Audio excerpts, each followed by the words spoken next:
Hey everyone, I'm Brandon Robbins, and this week we're going to talk about how to speak without using any notes.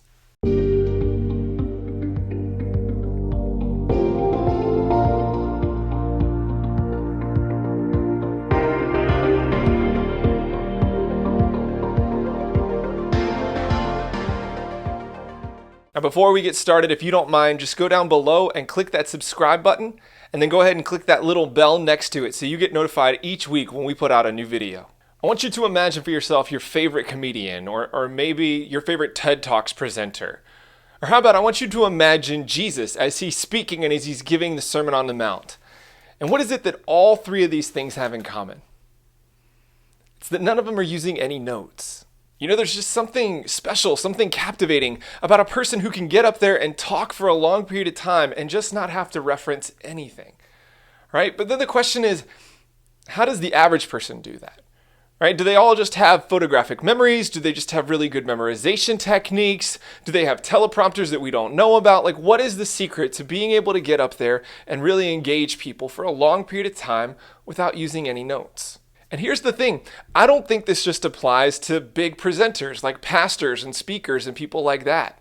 I think this applies to all of us. I think this is actually something that could be really beneficial for each and every one of us when it comes to our own leadership of other people. Whether you're leading a Bible study, or standing up to give an announcement at church, or trying to motivate all of the people who are at work with you, it's beneficial to be able to talk to people, to be able to give some sort of speech, to be able to say something without having to reference notes. And here's why I think that's really important. Because when you don't use notes, four really powerful things can happen. The first one is that you can make eye contact. Right? When you don't have any notes that you need to be looking down at, you can really engage the people around you and stare into their eyes and really connect with the people who are out there. The other thing that it allows you to do is it allows you to be more mobile. So especially if you're giving a speech, you don't have to be stuck in one place, but you can move around, you can get close to people, you can connect, you can do creative things because you're not locked into a manuscript. Overall, what it really helps you to do is just be more engaging. Right? Because when you're not reading something, when you're not looking at something and try to focus on what's on that piece of paper, you can really focus on the people around you. You can connect with them. You can engage them in ways that you can't if you're locked into a manuscript. And finally, one of the most powerful things I think being free from notes allows you to do is it allows you to really rely on the Holy Spirit. It allows you to feel the mood of the room in that moment. It allows the Spirit to work through you where you're able to say things, maybe just in a different way, right? Not an entirely different thing than you planned, but just say it differently in the way that connects in that moment with the people around you. But now, of course, the question is then how do you do it? Right? How do you give a speech without notes? How do you talk in front of a group of people without notes? How do you do these sorts of things? Well, what I want to do today is show you my routine. What it is that I do every single week that allows me to stand up in front of a church full of people and preach for 30 to 45 minutes without ever needing to use notes.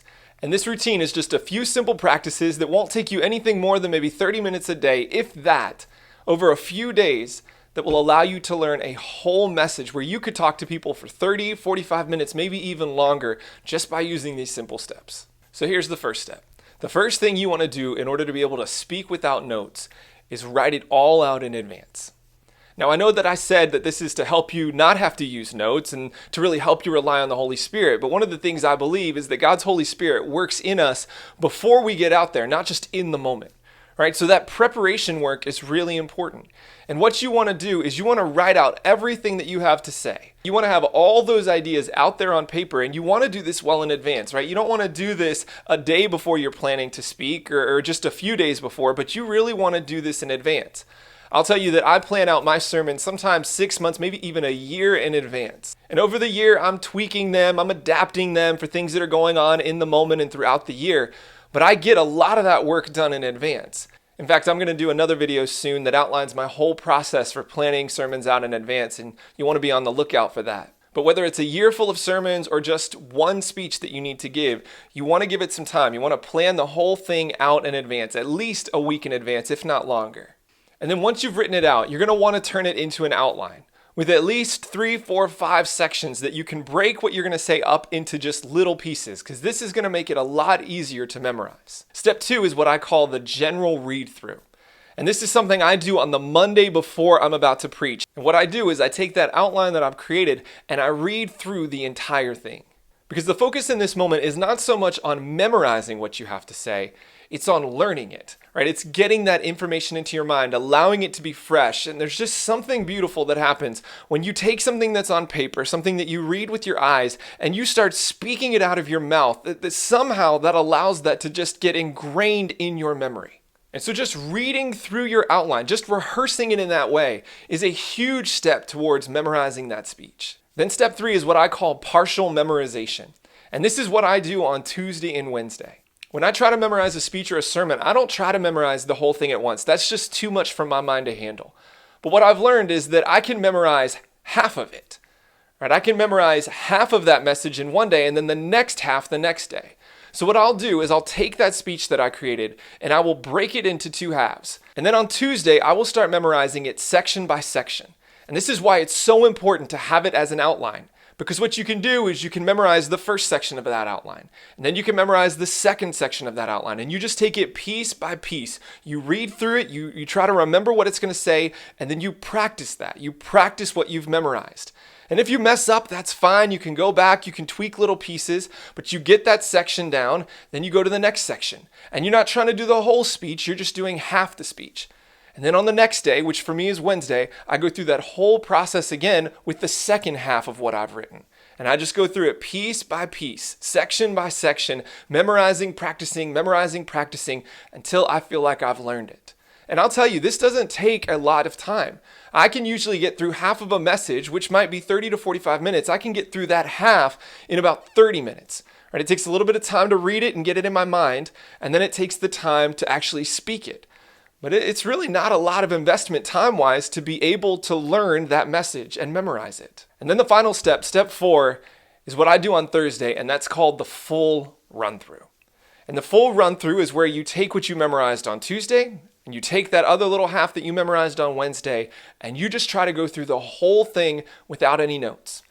And sometimes I try this, and I mess up all the time, right? I've forgotten some big point, or there's some joke that I just didn't land, or maybe there's something that I truly messed up and I needed to go back and review. But just again, the process of going through this, of taking what was on paper, putting it into your mind, letting it come out of your mouth, something in your mind captures what you're saying and makes it so much easier to recall the next time you try to speak it. And then here's the thing, that's it. Right? In just a few days, you've been able to memorize an entire speech, something that could be 5 minutes long, or 15 minutes long, or 20 minutes long, or even 45 minutes long. Now, of course, if you're on the shorter end of that, you probably don't need to go through all these details. You can memorize that 5-10 minute speech a lot faster. But if you're doing something that's 15, 20 minutes and longer, these techniques are really going to give you an edge. So let's review, right? Step 1, create your manuscript and then turn it into an outline. Step 2, do the general read through on Monday. Step 3, do the partial memorization on Tuesday and Wednesday, learning half of it, learning it in sections, memorizing it, practicing it, and then moving on. And then finally, step 4, do the full read through on Thursday. And like I said earlier, I think that this is something that's relevant not just to pastors, but to every single one of us. Jesus gave us the command to go out and make disciples, and one of the ways that we can do that is by being able to speak to people, to being able to plan that out and let the Holy Spirit work through us in advance and in the moment. And being able to use these tools, having this kind of skill, is an incredible gift that God can use to do tremendous things. So I hope you found this video helpful. And if you've got questions, I'd love it if you'd put them down there below in the comment section. And while you're down there, go ahead and just click that little thumbs up and give us a like on this video if you liked it. That's all for this week. We'll see you next time.